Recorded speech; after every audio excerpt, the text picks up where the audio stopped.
Lovely session today on the good parts definitely were in terms of focusing on understanding and focusing on building personal brand, enhancing personal brand.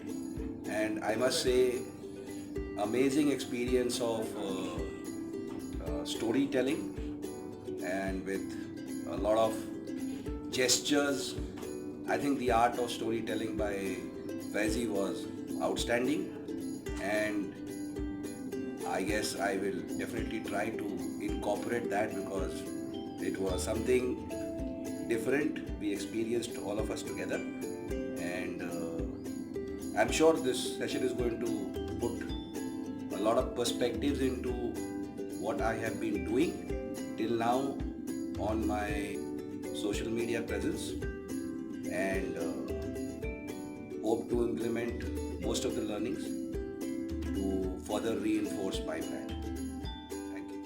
It's an amazing workshop. It's a great session. Faizi ma'am and the Himanshi ma'am given us a lot of valuable things so that we can put it in our to create a value for our brands.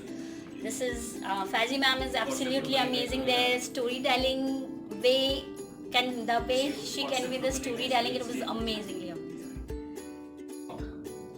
Faizi and Himanshi both touched, moved and inspired us. I must talk about Faizi. Her storytelling ability is absolutely wonderful.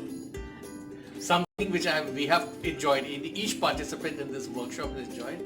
And Himanshi, thank you for organizing and inviting me for this workshop. It was a great experience. See you again. A great session today, learning about describing your brand through story, and great narration techniques that we learned through Faizi and Himanshi, how to build it. Again, a very good addition by Devpriya for building personal branding and how one has to build the story around yourself while building a brand also. So thank you so much for organizing this, and we are looking forward to learning more over the time with more sessions from you.